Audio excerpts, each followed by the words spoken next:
Welcome back to another episode of the Beyond Founder podcast. I'm here today with another very interesting guest that I'm excited to talk with, Gil Benezra of Lineage Construction.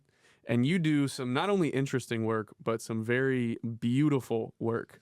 Oh yeah. Hopefully we can like put some images and videos around here on the screen to show what you guys do. But I'm gonna let you explain that and tell the audience a little bit about who you are and how you got where you're at today. Yeah, Lineage Construction really started doing more residential work than anything, and we're actually like trying to get into a lot more commercial work right now. But custom homes, and custom spec homes. So we have, just a little background from here. So, and then my family's been here for like 30 plus years too. So we know quite a bit of people in town. And when got the ball rolling, everyone came running to us to build their home. A lot of unique things that you don't really see in Myrtle, more of the construction style that you see in other places that are, like in Miami or California, where you have those high million, 10, 20, 30, $40 million homes. So that style is what we implemented coming over here. Right.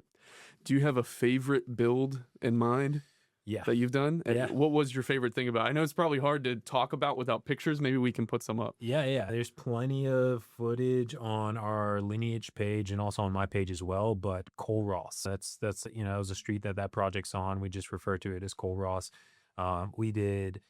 It was the first time we did tile on the exterior of a building. So you're in Myrtle Beach, you generally see like hardy board or a stucco or something like that. But we actually put tile on the exterior of the building. Wow. That was a really cool like statement piece, as well as using this new composite material called New Tech Wood. It's kind of like slot panels like that, but it's like Trex stacking material. So it's made of a composite. It's super durable. You don't have to worry about it fading or rotting or anything like that. So it gives you that wood look, but with that lifetime, like Interesting. minimal upkeep. Okay. Yeah. So you're doing multi-million-dollar homes, Yeah. beautiful homes. How do you get there? I mean, like, where do you start? How do you get there? What's that pathway look like? It's hard. If you're just starting off, I mean, you can't run before you crawl. You have to start with the foundation of, maybe, going towards a smaller number home, or just doing some spec homes. So the way that we got started is that we did a couple of spec homes internally. Um, we built a couple of spec homes in Wild Wing. Can you tell the audience what a spec home is? Yeah. So that's there's no buyer, right? So we buy the land, we design the house, we build the house, and then we put it up for sale. So there's no customer, no one saying, hey, I want this specific thing or that specific thing. We just design it, build it, and put it up for sale. And the spec homes that we definitely do now, and what we've done in the past, is we do one-offs. So a lot of people build the same home multiple times, with different colors, different exterior accents. So like a different brick or a different stone or a different color, and they'll flip the layout. So the garage will be on the left instead of the right, and then the next house they build, it will be on the right instead of the left. But all the spec homes that we do are one-offs. So they're custom specs in that sense, where we've never built the house before. It's our first time building that style of house, and everything is handpicked to go with that house. Very interesting. So they're all unique. They're all unique. All the spec. So the first time you did this, it obviously cost more than a few dollars, right? Yeah. So how do you raise that capital to be able to build that first spec home? A lot of people go to banks. The bank's interest payments add up quite a bit. When you're working on a construction loan, it's interest only payments. So, I mean, if you have a build that's going to run you, let's say the house is going to cost you $700,000 and you try to sell it for $1 million, right? The whole time you're building, you're paying interest only on those payments.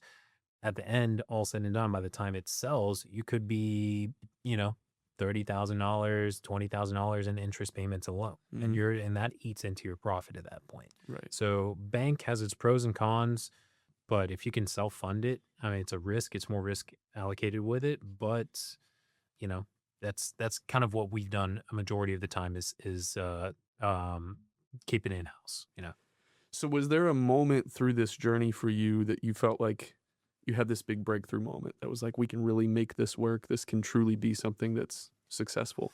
Yeah, once we started getting those fully custom homes, I mean, there's you can't run right into that. You have to have that base where with the spec homes definitely helped the learning curve of it, right? And it's not like I need to know how to go out there and frame that wall myself or pour that concrete myself. I tend to do a lot of stuff. I wear multiple hats, so I tend to do a lot of stuff, but we're not out there actually swinging the hammer or, troweling concrete or anything like that. And once you understand the concept of how the build is supposed to go and the process of how it goes, it tends to get a little bit easier. The curveballs are the custom homes where you have, tile on the outside that you've never done before, or you Mhm. have this new product that no installers in this area have used, like that new tech would. I had to go through three different installers on test runs because the first guy told me he was capable of doing it. I said, hey, let's test run it on this fake wall or whatever. It was wavy. It wasn't straight. There's the learning curves that you have to do not only for yourself, but for the trades, the crafts people in this area that can handle that type of work. Mm. Yeah. Okay, so many directions I want to go in with this. Yeah, I feel like I'm bouncing all over the place too, man. I'm No, sorry. no, this is amazing. Yeah. There's just we've got time, which is good. Yeah. So you said skill wise for you. I mean, was this something that you had been involved with since a child? Was trades work, construction, or was this something totally new for you? You just saw an opportunity, jumped in. Totally new. Okay. Totally new. Background is mainly in retail. Mm. Yeah. Yeah. So, since I was little, my family's had a couple of, stores here and there, whether it be like a retail store, like a clothing store, or at one point we had a candy store. And this was years ago before, Myrtle Beach had candy stores on every corner and stuff like that. And then the biggest retail that my family was into was the smoke and vape shop for almost 20 plus years, right? So fresh out of college, or even when I was in high school, I started working at the smoke shops. And then college, I was working over there too. I went to college in Charleston, and then we had a location over there, so I was working over there as well. And when I came back, I started managing all the locations. There was about 14 locations in total. And I didn't really travel to Charleston much after I came back over here, so I was really overseeing 10 stores roughly. And that background in retail really helped us scale and grow as builders because, if you can get your costs down on certain things without sacrificing quality, that's profit. That's more profit in your Mhm. pocket, right? So our buying power, and we're used to negotiating in that retail aspect. So I'm able to purchase things a lot cheaper than a lot of other builders. And that doesn't mean that I'm getting an inferior product. It just means that I was better at negotiating, getting a better deal for the same product. It's apples to Mm. apples. Yeah. And so, having that background, then, what do you think caused you to want to take this route specifically? Sorry. No worries. We had a buddy of ours that was building a couple of houses over in Wild Wing. And, he had a couple extra lots and he didn't want to go to the bank too. So he was like, hey, I need some funds. Do you guys want to partner up and build with us? So we built about 3 homes with them. And then we're like, hey, we like this. We Yeah. can do this. So then that just took it all from there. We're like, all right, we're gonna dive deep into this. Yeah. That's gonna be our number one. And how long ago was that? It was roughly about 7 years ago. 7 years, and you've done yeah. how many homes? How many homes as before, or Just as in general Lineage? that you've built since As you Lin- started. As Lineage? And I don't even know off the top of my head, man. I Wow. don't even know. Over 20, over 30, Probably closer to that 30 mark. 30. But again, we'll take, the small, we're a very specific builder in the sense of where the way that we build is not production. So all the Right. national builders like Lennar and Beazer and D.R. Horton and stuff, they are pinching pennies. Like if your quote comes in, like let's say I'm a trade, that I'm doing kitchens. And then I told them, hey, this kitchen is going to cost you $7,000. We only had $6,950 in our budget. We're not going with you. Like they're pinching pennies down to, a dollar or two, because they're building thousands and thousands of homes. And that's how they're able to get at that price point because they're building a cheaper home. Mhm. We are on the other end of the spectrum where the smallest home that we've ever built was 2,500 square feet heated, which is not a small home. That's, 3-4 bedroom home. And we specifically stick to Myrtle Beach, Pine Lakes, Plantation Point, the Dunes, any of the Dunes neighborhoods, Grand Dunes or Dunes Cove or anything like that. So we kind of found our niche, and that's kind of where we're sticking to it. Yeah. Yeah. And roughly how long do you think it takes? I know every home's going to be different. Mhm. How long do you think that build takes on average? So if it's a spec, if it's a custom spec with no buyer in sight right now, so whenever we do a custom spec, sorry, I'm gonna circle back to that. Yeah. No. We don't put it up for sale until we are probably about 80-90% complete with the build, because the beauty of a custom spec is that you have the free reign to do whatever you want, right? If there's a buyer that comes in, they're going to say, hey, I was thinking about taking down this wall and adding some doors over here to make this an extra room, or adding a closet over here, and the changes start getting crazy, and that makes your time span grow longer too. So custom homes, semi-custom home that we build is going to be roughly 6 to 8 months, right? And that's about 2,500, 3,000 square foot. Okay. 6 to 8 months. 6 to 8 months. Okay. Wow. And then a fully custom home can take a year, 2 years. I mean, everyone has the same mindset. Is like, oh, I'm going to be very decisive. I'm going to stick to my budget, make sure I don't go over budget. And I've seen it a bunch. That's how the mindset that they have coming into it. And then whenever they start rolling, they get into the whole mix. And instead of their $60,000 kitchen budget, they're spending $150,000 on their kitchen. And, everything else just keeps going up. And I want to add this. And then closer to the end of the build, why is it taking so long? Or my budget was this. How am I this far over budget? I ran out of money in my construction loan, and now I have to apply for, another loan, or I have to pull money out of pocket. Those are decisions that they made, and it's easy to get wrapped up into that whole thing, and because everyone wants the best of the best, but it's hard to see the clear picture whenever you're getting started. Yeah, I have a friend that does AV work in similar properties, programs the home and everything. And smart home systems and all that stuff. It's crazy. You wake up at 6 o'clock, the house comes to life. Yeah. The blinds adjust to the weather outside. Your coffee starts making itself. Very interesting work. But he said very frequently the homeowners would change what they wanted. Oh, I want this kind of flooring. I want this kind of paint. I want this. And it would just cause the job to get longer and longer and longer. And then, ultimately they're upset that it's taking longer. Time is money. That's it. I mean, if time was the most important thing to you, and you're, not fixated on X, Y, and Z, then we can finish it within a year. But is it going to be the home that you want and you're happy with at the end of the day? Or are you going to regret it? Say, oh, I wish I would have done that, or I wish I would have done ABC. Yeah, that makes so much sense. So how do you, and I know you partnered up with somebody, and I'm sure that showing the quality of your work, things can grow from there. You get referrals, you build relationships, and you get new work that way. Are there any other ways that you would recommend somebody who's wanting to start in a business like this would be able to go and find those clients? Yeah, for custom homes, I mean, and even not even custom homes, even for, just a regular, like, let's say there's other builders that don't really do custom, but they will do like a neighborhood that is not as cheaper, and it's not as cheap as like DR Horton or anything like that, but it's definitely a big step above them. Sorry, I'm getting lost. No, you're good. Let's backtrack. Yeah. To get started, I mean, my advice would to be, hey, find a piece of property, start building a house, and put it up for sale. Build it as a spec. Don't search for that buyer right away. If it's something that, you've been in the industry or even not in the industry and you've wanted to get into it, I mean, you definitely need some help. You can't just come out of nowhere and just start trying to build, right? You need the relationships. You need, like, where are you going to find your framer or your tile guy, or you need that network of people, right? So if you have somewhat of a base and somewhat of a network and you want to get started on your own, find a piece of property, start building a house. It doesn't have to be crazy elaborate. It can be, anywhere from 1,500 to 2,000 square feet, 3-bedroom house, something like that. And I mean, location is really what's more important.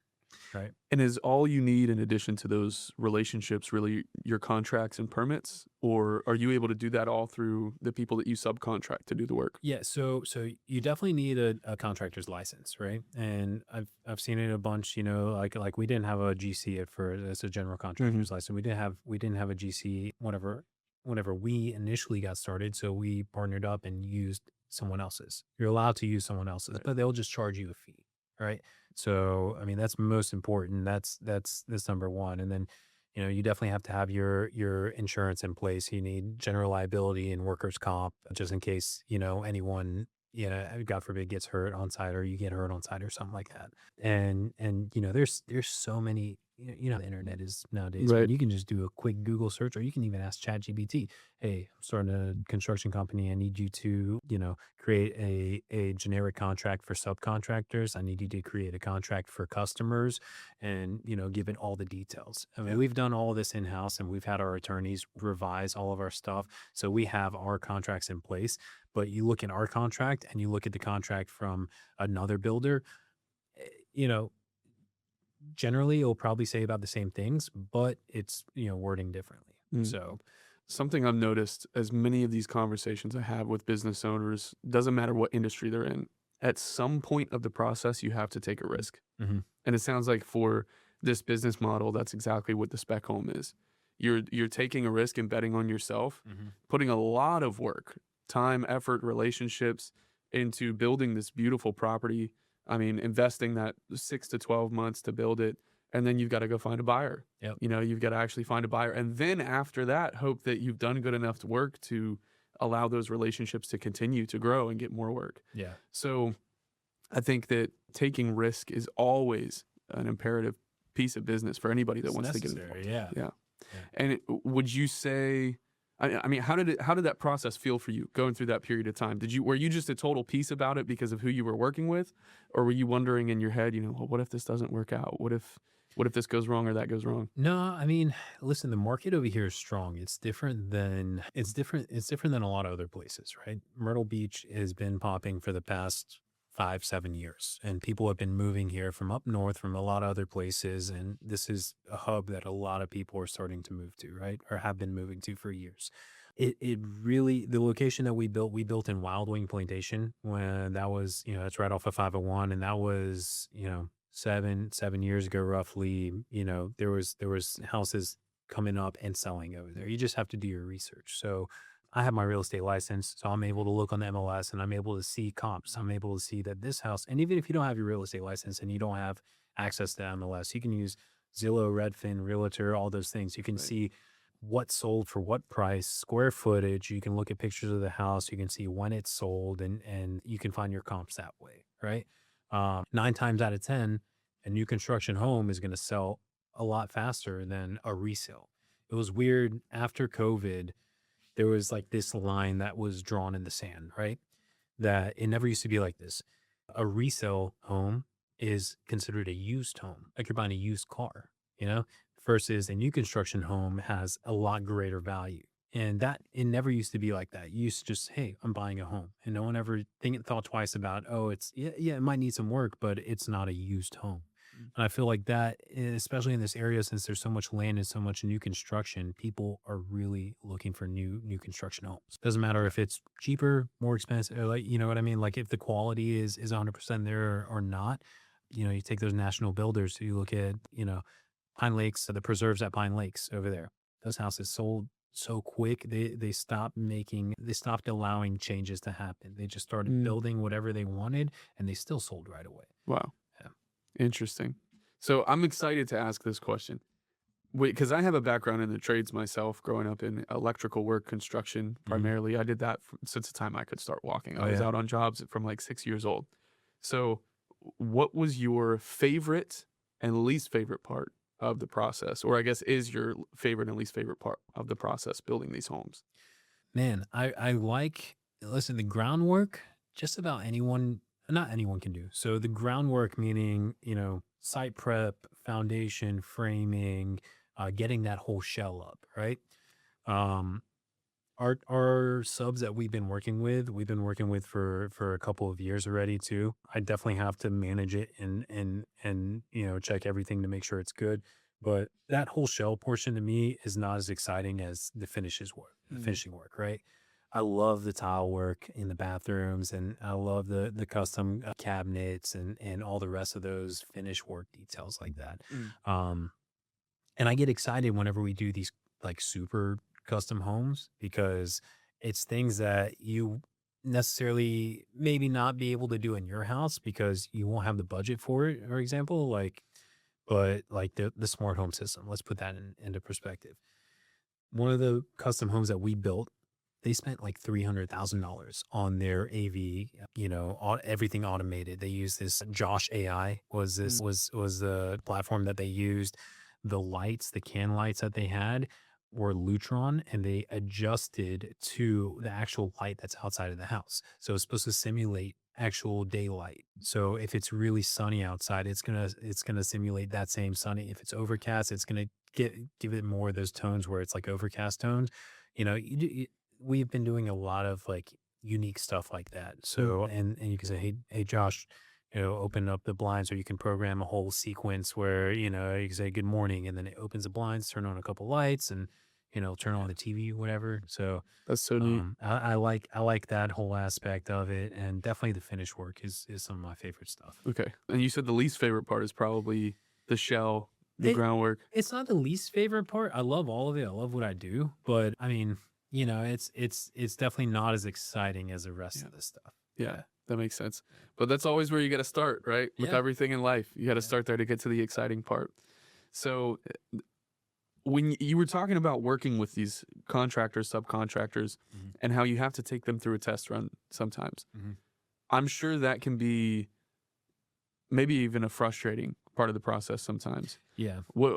How would you recommend for people that are interested in doing this, right? And they're like, I really want to get involved in this business model.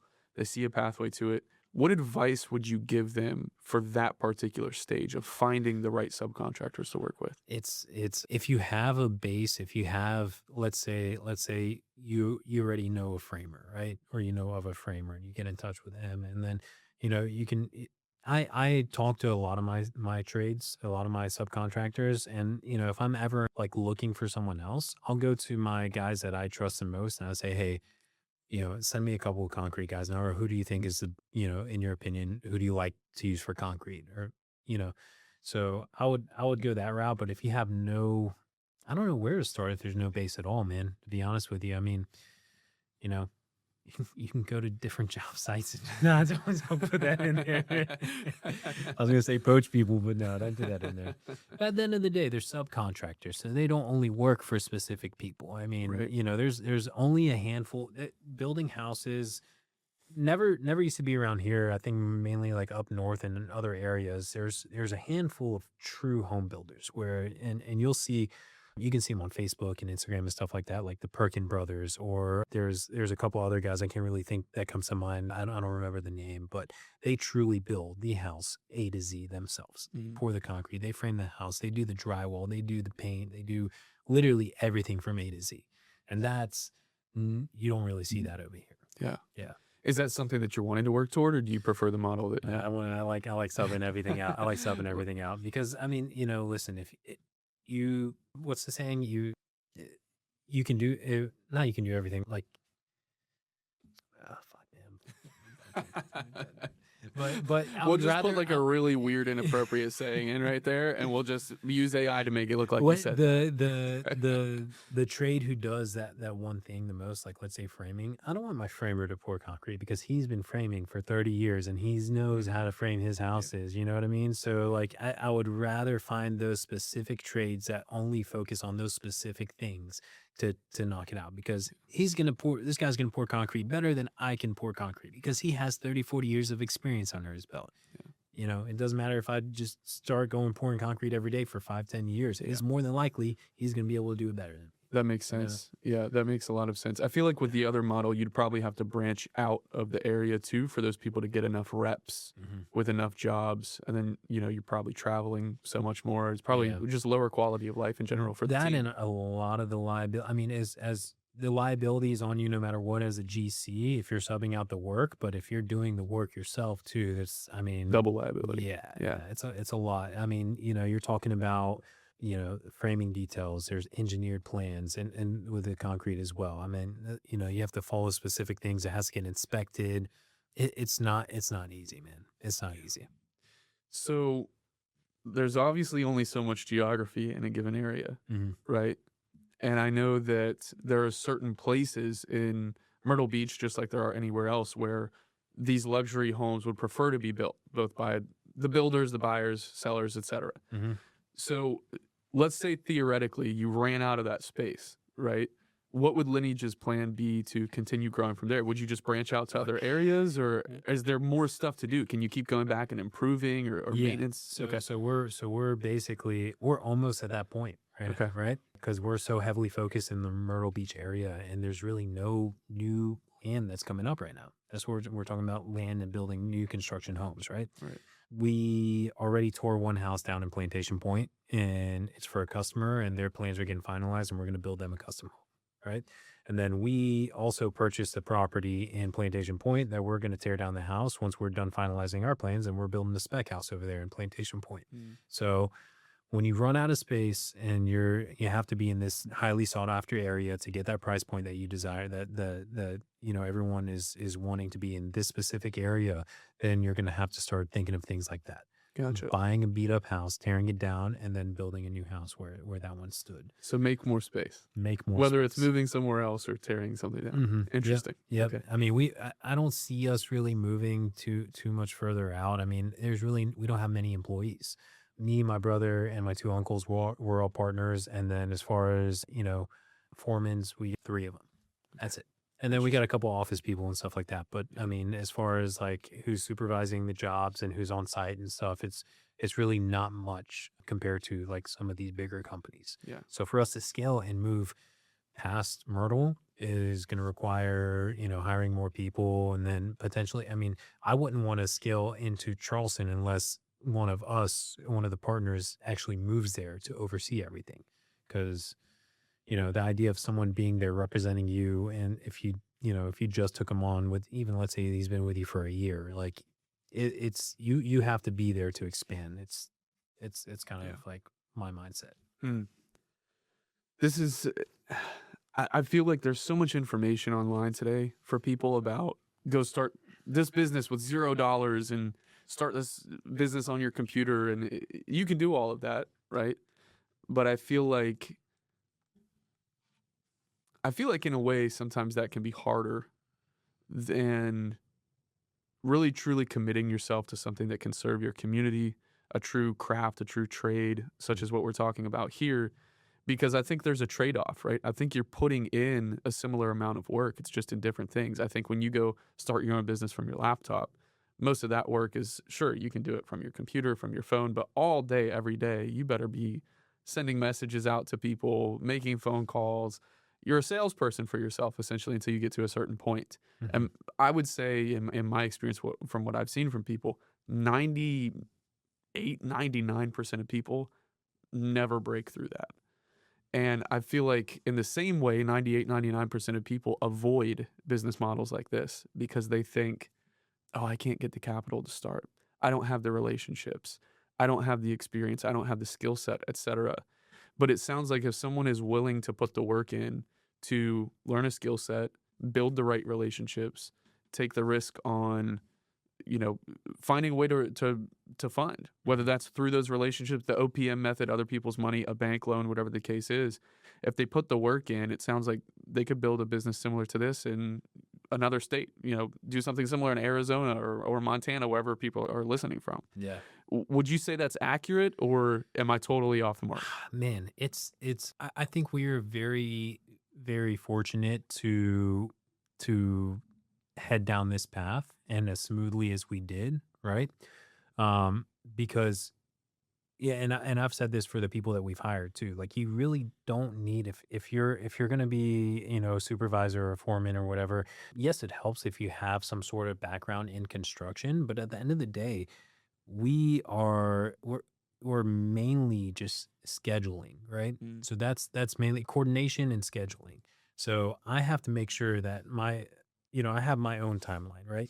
Before we start a house, I make sure, I set a date for as soon as we get the permits, the site work guys are there, they're clearing the lot or bringing dirt in or whatever it is. And, I'm estimating that's going to be about 2 weeks. And then I've already let my concrete guy know to come and start forming up the foundation. And I'm estimating that's going to be about a week. And then my plumber already knows that following week he's going to be there. So it's a lot of coordination. you definitely have to have your contacts, man. You have to have your contacts. I mean, we've grown an extensive list of subcontractors. I mean, if my plumber just went and quit today, I have a phone books of plumbers that I can call. Right. And it's not just some regular Joe Schmo, it's other guys that do custom homes to the caliber that we do. So I have all my contacts. I have everyone that I can, safety plans in place. I know the schedule of where it's supposed to be. So if someone's just starting off, especially if, for us, they can learn the process pretty easily, right? They just have to be, it can't be lazy. You just have to be determined. You have to be willing to come and work and go like above and beyond. Right. Yeah. Right. And I think that's ultimately what every business model really comes down to, right? Is, are you willing to put in the work that's required? Yeah. There's a business mentor of mine that has a quote that I love. He says, sometimes your best isn't enough because what is required is more than your best. And the message there is just that you have to be willing to grow, to extend yourself, to go beyond what you're capable of, to turn into a new person that's capable of doing what is required, essentially. So yeah, it does sound like you've had a very fortunate path. And it sounds like if other people are willing to put in the work and, like you said, not be lazy, this is something that's attainable. I think you hear so many, like we were talking about just a moment ago, you hear so many business models that are just like these business in a box, buy my course type Mhm. thing. And I think people forget about businesses like what you're doing. And what's so important about that is when we look at the trajectory of AI today, I think what's going to become more important than ever across the next 1, 2, 3 generations is this resurgence we're going to see in the trades. Because all of these STEM fields, everything else that's more technical, has to do with computers, it's going to be gone. Yeah. It's going to be gone. And the trades are going to be the only place I think that a human can come in and truly add some type of unique value is products, physical products, and the trades. Yeah. And so I think people need to be thinking more about business models like this, especially a younger audience, which is who we're primarily trying to speak to, and cut all the fake guru stuff out of the Yeah. picture. That stuff is all, it's, Yeah. I feel like that is BS. Yeah. Every time you see it, just keep scrolling past Yeah, it. absolutely, absolutely. 100%. And don't be afraid. I love what you're saying. I think people try to do that because they don't want to have to build their relationships and they don't want to get their hands dirty. And everyone's looking for a quick, Yeah. like get rich quick. Right. And that doesn't happen. And whenever you're building a bit, like I still like, even though I'm a partner, I still have never taken a cut out of it. I just have my salary, and none of the partners has still taken a cut back because we focus on reinvesting in the business, right? Yeah. To date, we have 2 properties that we own outright that we're building spec homes on right now. They're actually both already pre-sold in Pine Lakes. We have a huge parcel in Brunswick County in North Myrtle Beach that was scheduled to do about just under 100 townhomes. We're not going to actually build those homes. We are in talks with a national builder about developing the land so they can build it too, which will still turn a profit, but we own that land outright too. We also purchased a couple other properties here and there where we have future projects where either we're just going to develop and sell because it's still a little bit further than Myrtle than what we like to stay in. We have a great project coming up in Wild Wing. We have the next phase. We have 36 single family homes. We're actually going to develop and build that ourselves too and sell all those homes. Amazing. So, we wouldn't have, if I was just focused on, okay, we built a house, let's split up the profit and let me take it out, right? We would have never got any of those properties. We would have never got the chance to build that 36 single family home neighborhood or anything else like that. Yeah. So you have to continue to reinvest it. I mean, me personally, I see the bigger picture. I would rather, not pull any profit for the next 10 years, whatever it is, and for the future 10, 20 years to just have the profit coming in, and even more so than what I would right now. Yeah. It sounds like a lot of patience, and the good old saying, before you go high, you have to go deep. Mm-hmm. You're building your relationships, your systems. You talked a lot about management, knowing who to talk to, who to go to, how to manage the schedule, the calendar. Mm-hmm. You're growing all those roots deep before you're able to grow high. And I think that a lot of people, like you said, they just want the get rich quick scheme. Yeah. And then with those systems, I mean, it's rarely ever a perfect system. I mean, to this day, we're still changing the way we do things and we're still trying to be more and more efficient, right? It's we keep evolving and we keep trying to get to that better, the best possible, and most efficient, streamlined way to do Right. this. So, if for all these young people out here that are listening to this podcast and they're trying to figure out, what do I want to do with my life? I know I want to be an entrepreneur. I'm exploring different business models and ideas, and this one sounds legit, right? I'm interested in it, but it also sounds daunting and scary. And, there's a lot that I would have to do, relationship building. I don't even know where to start. Just to anybody in general that might be in that position, what would your advice to that person be? You don't have to start with a new construction. You can find, an older house and you can do a remodel and flip it. I mean, a lot of people are doing these remodels and flips and, and turning it for a profit. There's definitely a lower risk. There is still risk associated with that, right? But you're talking about a dollar amount that's far less than building a new construction Right. home, right? Um, you can there's auctions, right? There's government auctions, there's foreclosure auctions. You can just, you can find a for sale by owner, you can talk to the owner, you can try to get him, there's creative ways to obtain that property and then to go in and remodel it.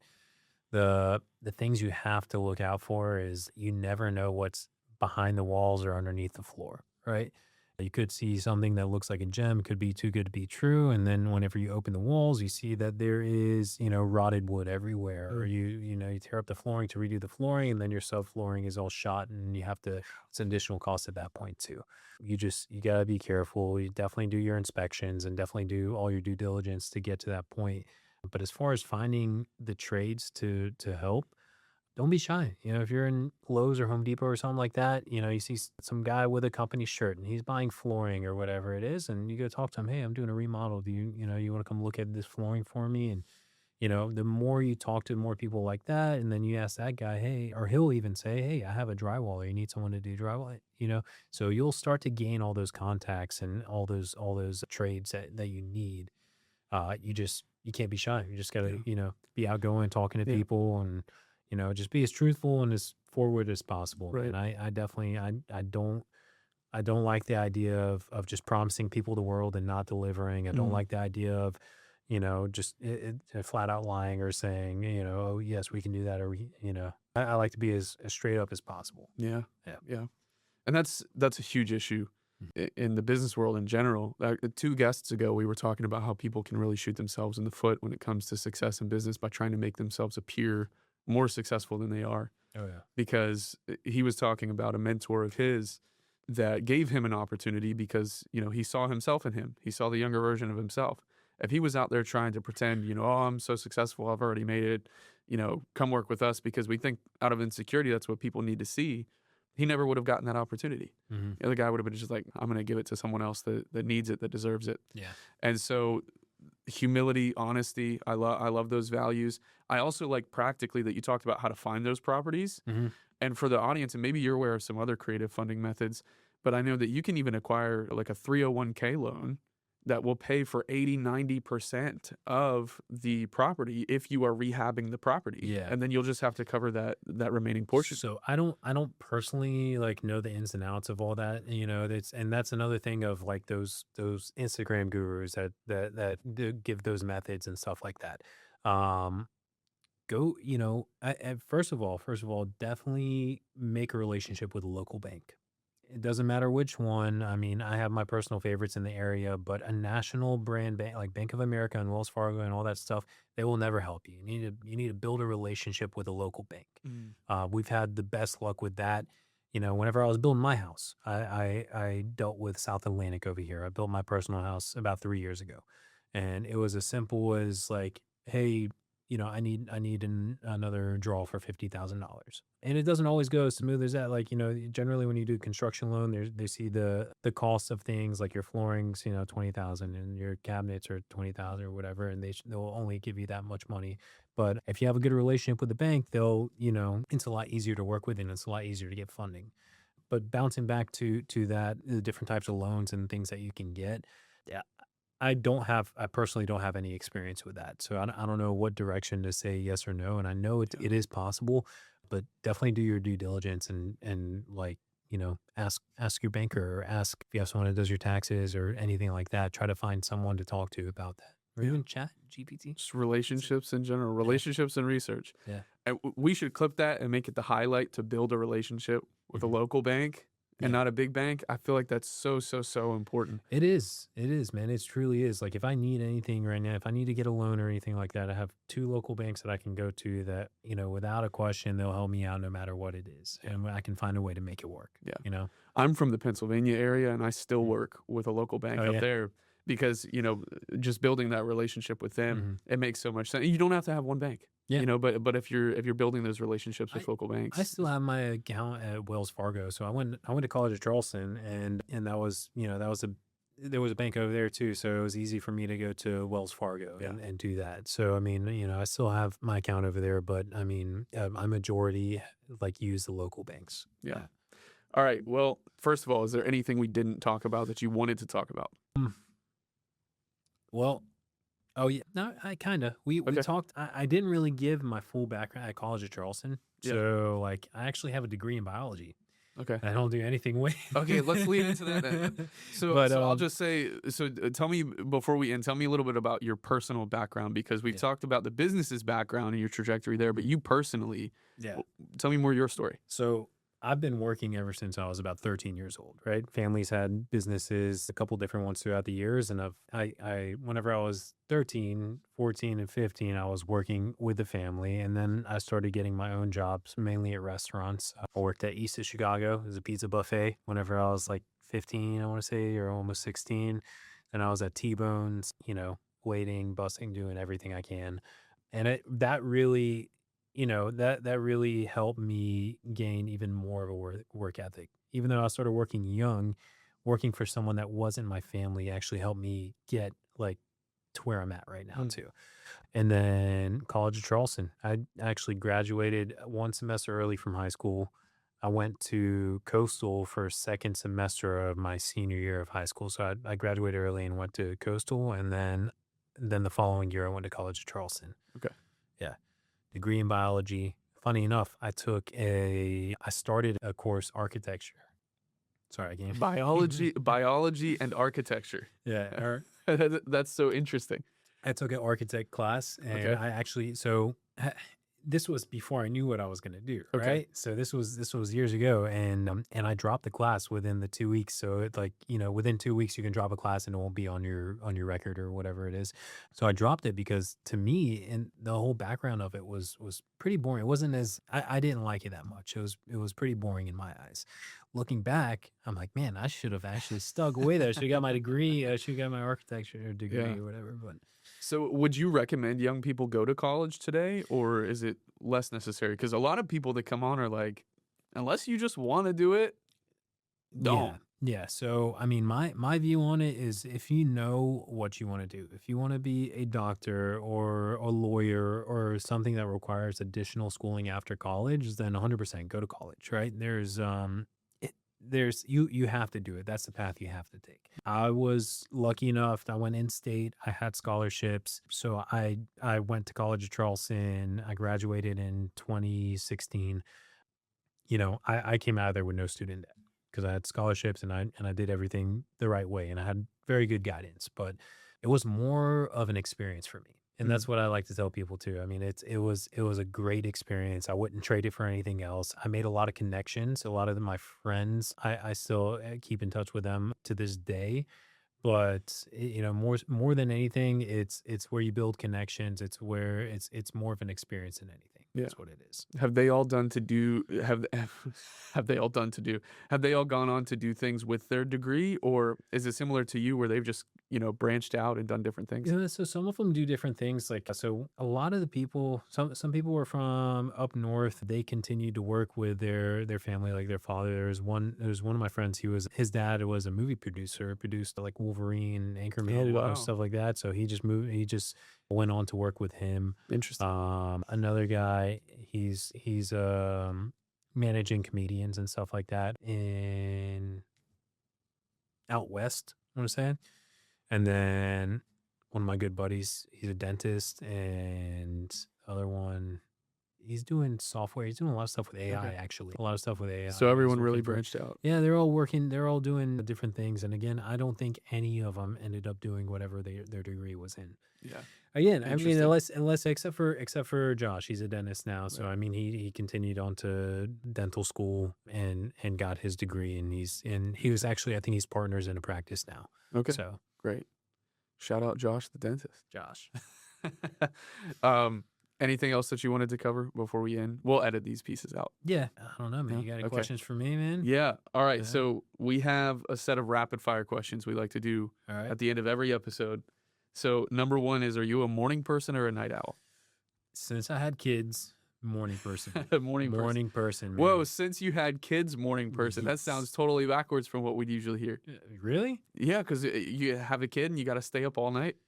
Well, yeah. I mean, so I'm very disciplined where I don't need, like, I work out. I try to get up every morning around 5:30, and I work out in my garage. Okay. Right? It's hard for people to work out in their garage. They don't Yeah. have the motivation to do it, and they being in a gym atmosphere with people around and other things, it's a lot easier. So for me, I mean, all the kids are asleep.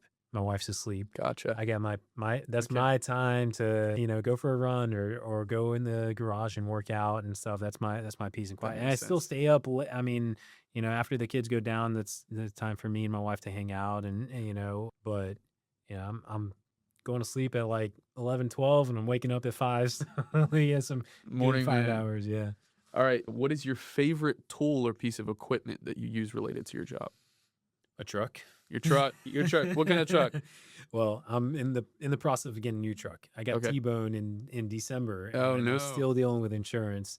Thank God I didn't get hurt. Other driver, he didn't get hurt. He told me he was fine and everything. So, but yeah, it's looking like my truck is a total. So I'm still waiting for the insurance to Okay. deal with that. But I had a 2024 GMC 2500 GMC. AT4. Yeah. Okay. I'm You going to do another GMC I'm or gonna get something? the same exact thing, just 2026. Same thing. Yeah, Okay. yeah. Interesting. All right. What is your go-to pump-up song whenever you need a song to... Been listening to the new J. Cole album right now. New but- J. Cole? Okay. Okay. Interesting. That was a good one. Yeah. I'm a Kevin Gates guy. I don't Yeah. know if you like Kevin Gates at all. Yeah, but- man. All right. What's one thing that you do every day to stay on top of your game? Probably waking up in the morning and getting that good, workout. I definitely, wake up. Morning routine is, brush teeth. I wash my face with the coldest water that I can too. That's Yeah. like, that helps you wake up, and that helps you get going. And, after that workout, when everyone's still asleep and, working on, making my breakfast or protein shake or whatever it is, like, I've already done more than the majority of the people, not in my household, but just in general. Like, people are still sleeping and stuff, and I feel like I got a head start on the day already, man. Yeah. I didn't ask this. This isn't part of the rapid fire questions, but has faith been part of your journey at all for you, or not necessarily? Not necessarily, man. No, Okay. no, I'm not super religious. There's definitely heavily more towards tradition than religion, and they kind of go hand in hand in some aspects. Yeah. But yeah, Yeah. I'm not like, I really often never like pray or anything like that, or I do go to synagogue only on like special occasions and stuff Yeah. like that. Yeah. And we always like talking about faith overtly on the podcast because Mhm. even for people, like we have people from various backgrounds, people that don't believe, whatever the case is. Mhm. What I love to stress, because it's something that held me back being a person of faith for so long, what I always like to stress is that if you do the work, you get the result. Mhm. And I think so many people, for me, try to hide behind, prayer and faith and all of these different things, which is all good. I believe we should be doing those things, but at the same time, they don't replace the work, Yeah. right? It's not, You still got to show up and do the job. I can pray to hit the lottery every single day, but Exactly. that's not going to pay the bills. Exactly. Yeah. Yeah, exactly. So I always love hearing from different people because they're Mhm. all successful and they all have different beliefs, you Yeah. know? And I think because if you show up and you do the work, you're not depending on something or someone else for Yeah, it. for So, sure. What would your final message to the world and our audience be before we end? Have fun. Have fun, man. Do what you love. Try to do what you love. I mean, sometimes you have to do things like, not everyone loves their work, but you have to take care of your family. That's first and foremost. My family comes first. Even if everything went south and I wasn't doing what I was doing today, I would find another way. I would find, there's a handful of things that I would dive into where I would be able to support my family and take care of them, because that's most important, number one. TikTok dancing. Yeah, TikTok dancing. Yeah. But yeah, that's it, man. Just enjoy life, just enjoy the people that you're around. Don't stress. Stress kills you. Stress is terrible. I mean, you see my gray hairs already. that's from having kids. But no, just try. I mean, do find what's the best thing for you that helps you calm down and helps you reset. So for me, like I said, it was in the mornings, man. Everyone's still asleep, and I'm able to, even if I don't get a good workout in, and I can just take, like an hour and a half of just stretching, or just, doing whatever I can do that helps me get ready for the day. It's my me time, where, to other people, it could be reading a book or just going for a walk or whatever it is, but definitely invest in yourself and invest in your family. Yeah. Amazing. Yeah. Gil, thank you so much for coming on the Brother. podcast. Thank you. I appreciate your time and your wisdom and your insights you shared with. This has been another episode of the Beyond Founder podcast, and we will catch you next time.